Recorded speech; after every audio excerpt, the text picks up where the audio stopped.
control. Midnight keep on taking toll. Find me on my own. Okay. Hello, everyone. This is Sapphire. I'm here with Interview with Vampire Season 2, Episode 7. Now, this is a rewatch, so I don't want y'all freaking out. But this is a rewatch because when I first did it, my mic wasn't on. It wasn't on. So I did an entire reaction like a silent film, essentially. I thought about probably just dubbing it over, but I can't read lips. I can't read my own lips. So I'm like, I'm just gonna record it over.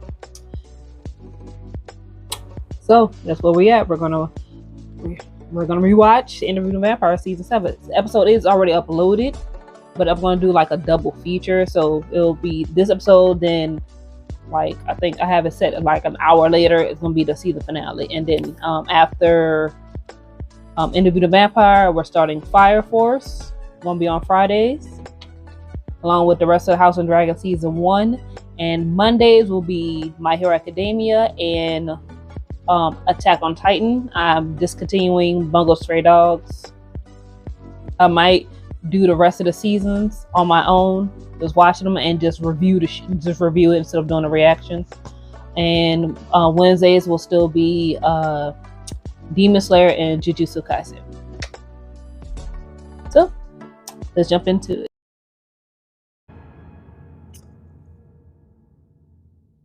Episode 14, I could not prevent it.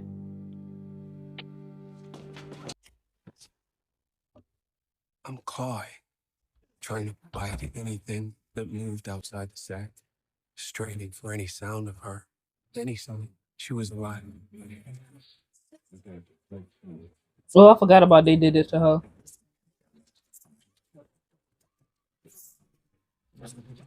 Like they put in the thing with the rats. That's.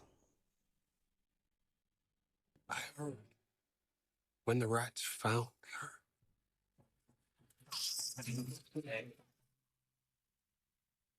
I could not go to her. I could not help her. So he's a parent. Like you gotta think about how premeditated murders of the how how helpless you feel. You can't help your own kid. That's terrible. Props in a play that's been fully designed and rehearsed, and every actor on stage has scripted lines except for us. No, I just picked up that because I didn't. Because I already seen, episode. I already seen this episode on this one. I just picked up while he was looking at that script. I just picked that up. A very special book for you to swear upon, Monsieur de Liancourt. Written by the vampire Claudia, in which your last words are recorded in your own blood. The audience, Le Gas, put me in my coffin, Louis. I swear, in my own blood. Louis first accosted me in a pleasure house, and then everywhere I went, as if by happy accident, there was Louis, offering to be my chaperone, his eyes sliding down me. No, how is that possible? It's 1908. You're a white man. He's black. No way in the world that would happen. Vampire was being hunted. It's 1908. That's no way in the world that would happen with a black man. Yeah. No. Every sidelong glance.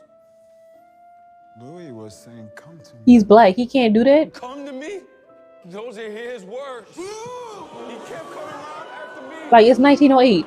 Louis can't go after no white man. But they're in Paris, so race relations would be different. Like, I'm not sure how race relations would have been in like Paris or Europe at this time frame. How do you know that it was not your own voice, Louis? Speaking your own unspeakable desires. Screaming them in the darkness in the hopes that I would come to you. Because he's black, you're white. Not unless he wanted to get lynched. I don't think he's gonna take that chance. Not only that, but he pursuing a white man for romantic relations. He trying to get him double killed, black and gay. Men embracing men. It disgusts you. I'm pretty sure it disgusts a whole lot of people. Oh. Bro, I would be scared. Like, how he got up there so You fast? thought it best. There are 14 men who served their countries honorably in attendance with us this afternoon. They may, like yourself, be disgusted by the transcendent love between two vampires of the same sex, but I wonder. Where lies their disgust? I ain't gonna lie. If Lestat was that close to me in my ear, I probably would have fainted. Continue. Like that, especially when he did that little. That would have got me. I'd be like, sir, Louis didn't take to sir, violence. sir, Louis did. sir. You don't want The this. accused didn't. With her. Good luck on how that fucker didn't ask. Gave me no say. Made me more of a vampire than anyone up here. A child. 14 years old. Recalling her and minutes from transformation death. weeks Good after luck the on how he... event. Lies fed to her by Louis to soothe her relentless questioning.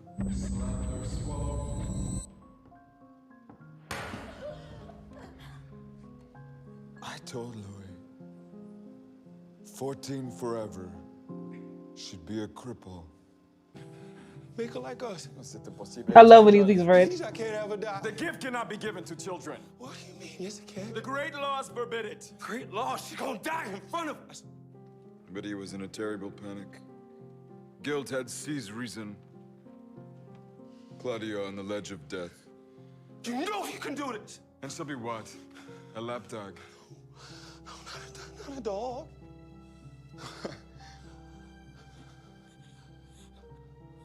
Can't have children try to fix a broken relationship. I'll stay. I'll never leave you. Ever again.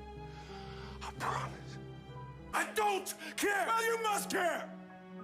Her mind and her spirit will age, but the world will treat her as she is now. I found her in the fire.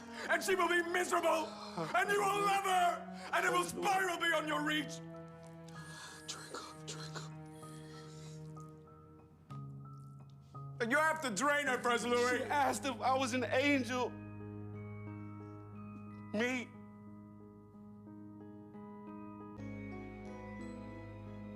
It is how it happened. I didn't think it at the time. But, yeah. Look at her. A beautiful little daughter. Please. I'll do anything. Please, I'll be anything.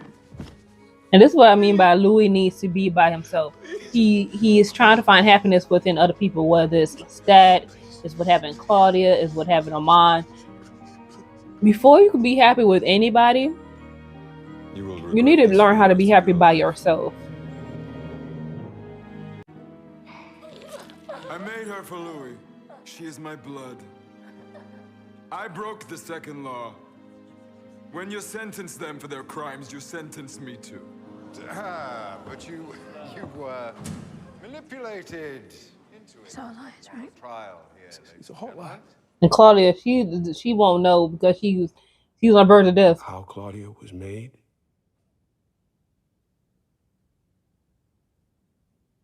He didn't tell me what you would be. Hallucinating again. And I've played down my role in it. You should go with Lestat's version for the book, I think. I'm sorry.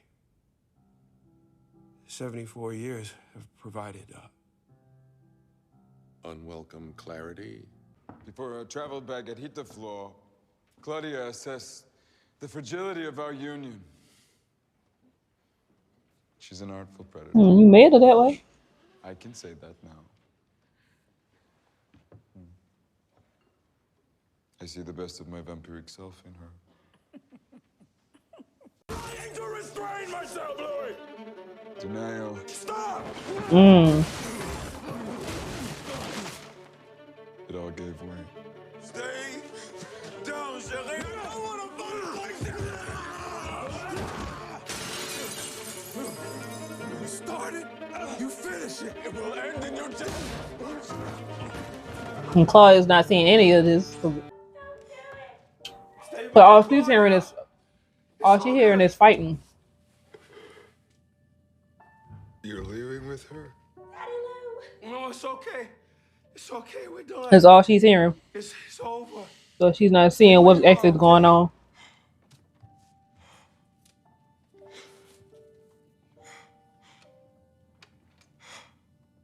You gonna leave me? Yeah. What's wrong with you? Then that's what she would have saw in that part.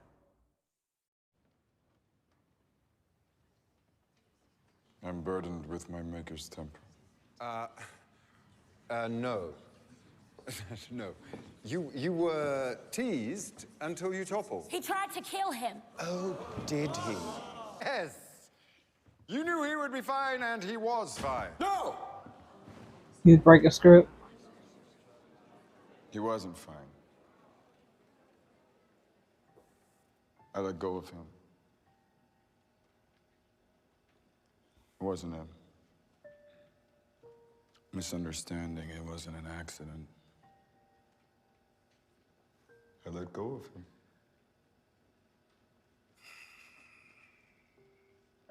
Like, this show needs its Emmy. I watched. Where's their Emmy? I couldn't persuade him to return my affections. I couldn't force him to love me, and so I broke him.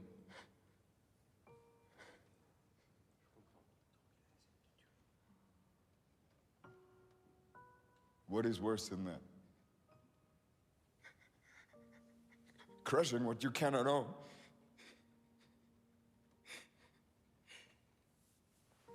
I hurt the one. Where's their Emmy? I hurt the only one Doing it again. that you left me in. And I've thought of this in the years. And Madeleine just like a vegetable over there.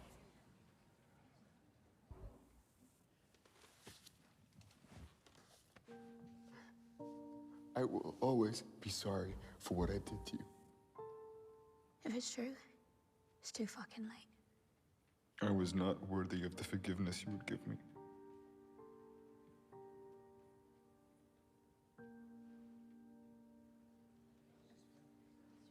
Good. Oh, Pretty. fuck. Oh, You dropped him like an egg from an airplane. He's fine now. You apologize. All is forgiven. We poisoned him. A confession! He's not dead. He's standing right here in front of us. Can I cry and say that I'm sorry to him? Accept my apology.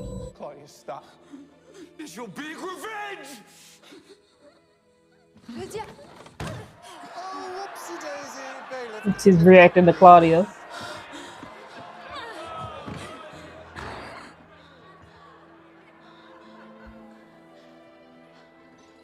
I don't know why I bother. You didn't come here for me. One more round in the stormy romance of you two. Never been about me. I was just a roof shingle that flew over your house. Hmm.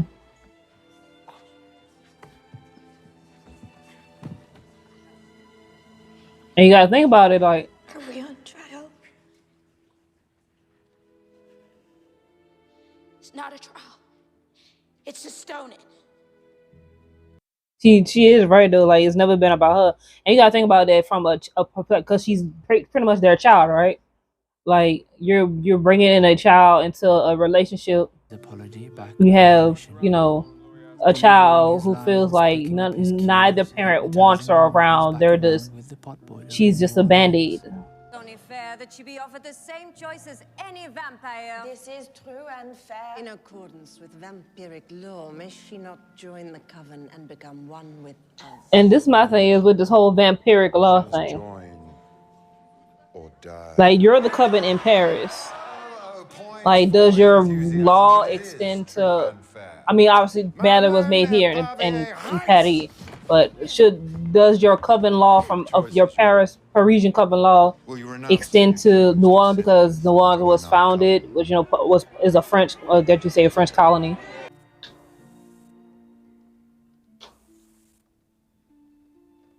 I'm the vampire Madeleine Éparvier.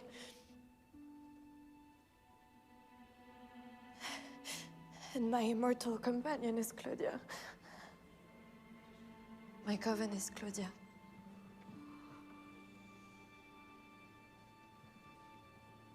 My vampire heart quivereth. The martyr skips her way to hell. What say you for the vampire Claudia? Guilty or not guilty? And the sentence. May I ask the court for a final request? No. Let her have it. There is an afterlife. I'm gonna come back and fucking kill all of you.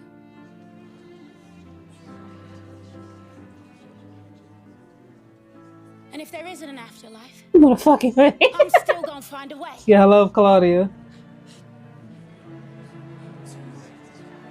Bailiff.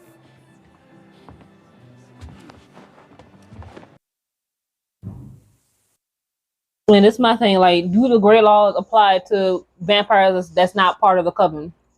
Like, does Louis and Claudia become part of the coven because Lestat is their maker? Like, how does that work? Like, because they asked Madeleine to become part of the coven. I don't remember that being asked of Louis and Claudia. Like, how does that apply?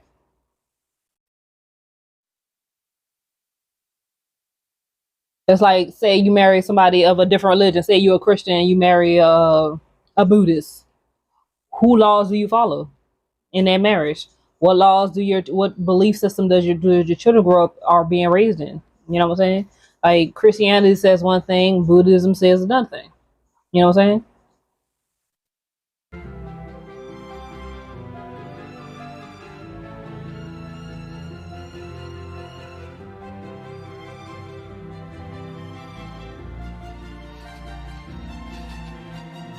Banishment. Banishment. Banishment. Banishment!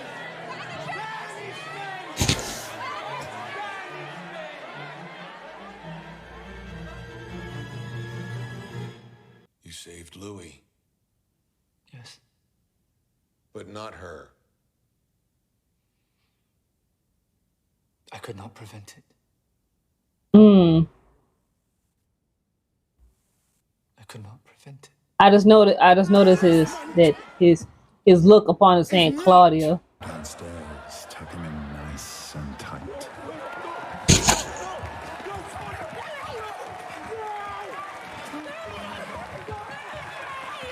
That's the last time he saw Claudia. They took me to their crypt. Shoved me in a coffin. Filled the coffin with rocks so I couldn't move. What was that, Louis? I can't hear you.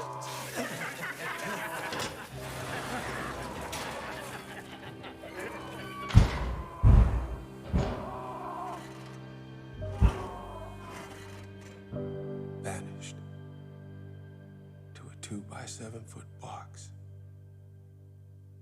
Boy, if you have claustrophobia, woo!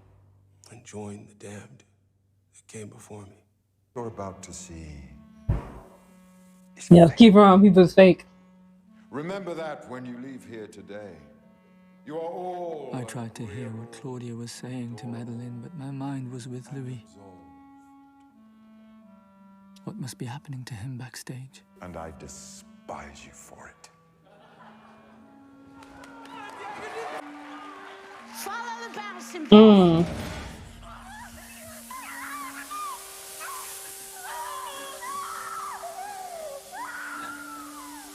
smiled and started singing to her executioners.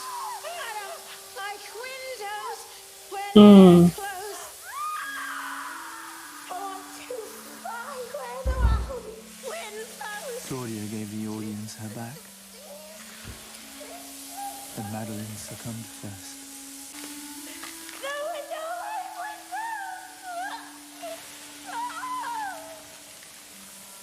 And you could tell from the look on Lestat's face, the last thing she saw on Earth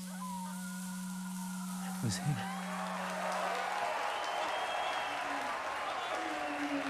She sung that little song, that little bird in the cage song.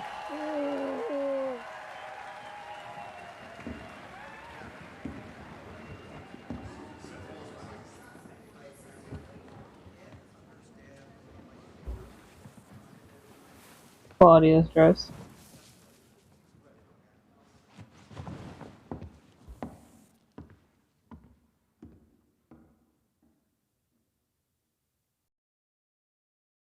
Yeah, so that was episode 7 of Interview with the Vampire.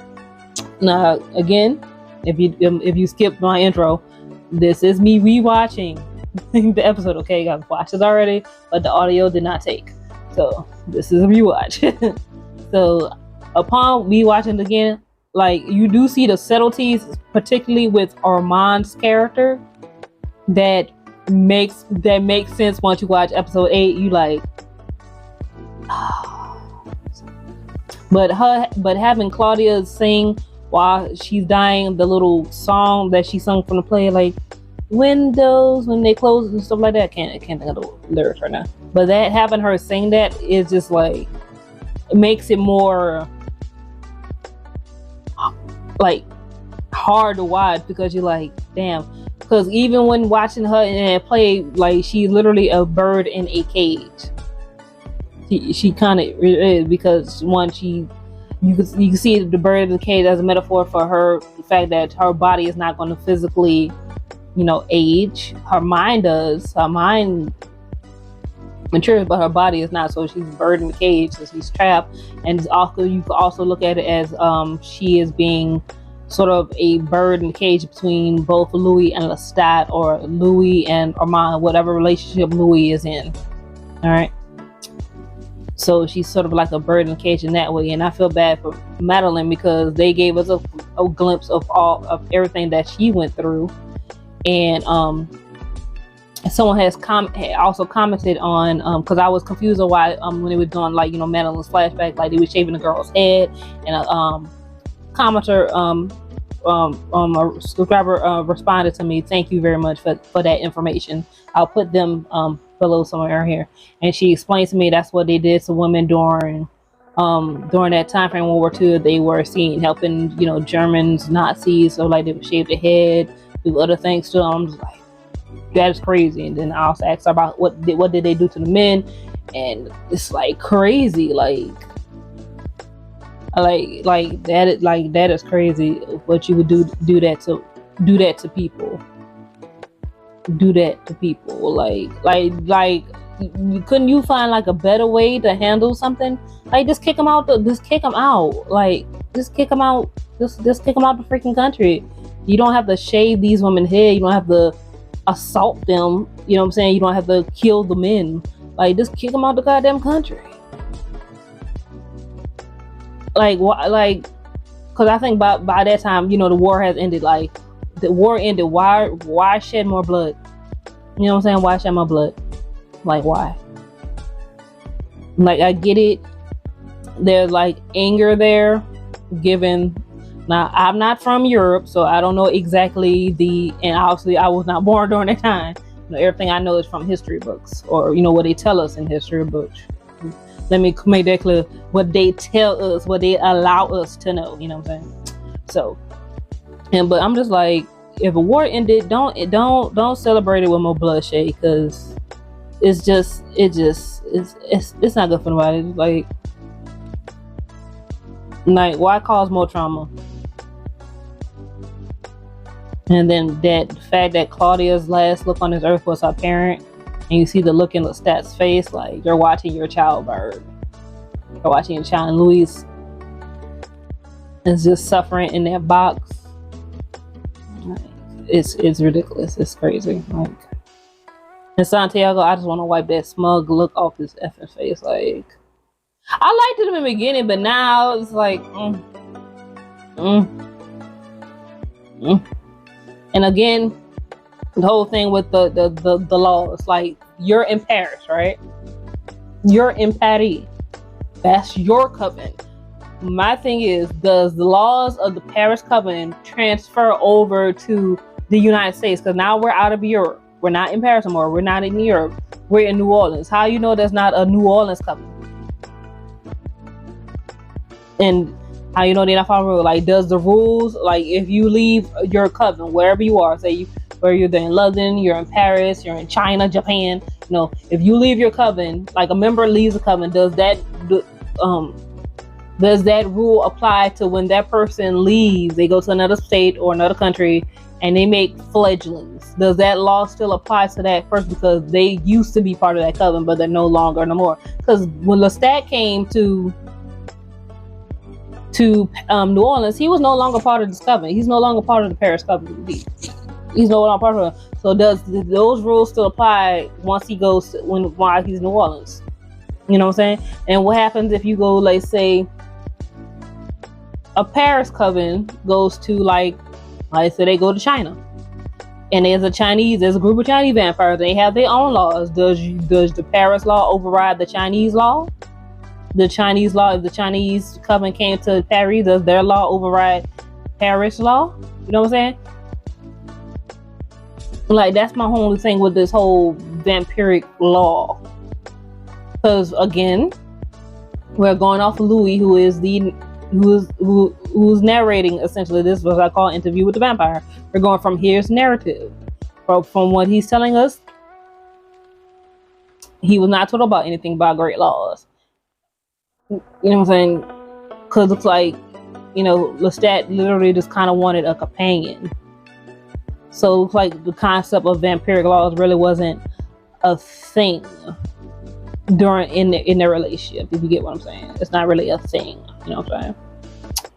So that's my whole thing with the whole vampiric law. Like does other people's law, is there like a universal vampiric law? Because it looks like the only universal ones I can see is don't let humans know about us, which I think that would go for any mythical creature, your vampire, werewolf, mermaid, witch, whatever.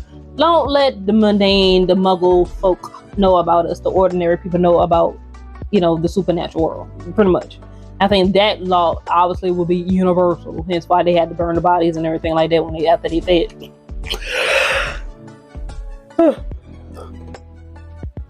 But other than that, yeah, so that is all for Interview with a Vampire. After this video, please watch episode 8. Episode 8 is already uploaded. Along with the, I don't know why I'm doing this, I'm used to having 2 things in my ear. Season 8 is uploaded, so watch that right after this. And also with season 8 is the season 8 reaction, along with me reacting to the season 3 teaser that was debuted at Comic-Con. So bye, comment, rate, subscribe, and I'll see you guys next time.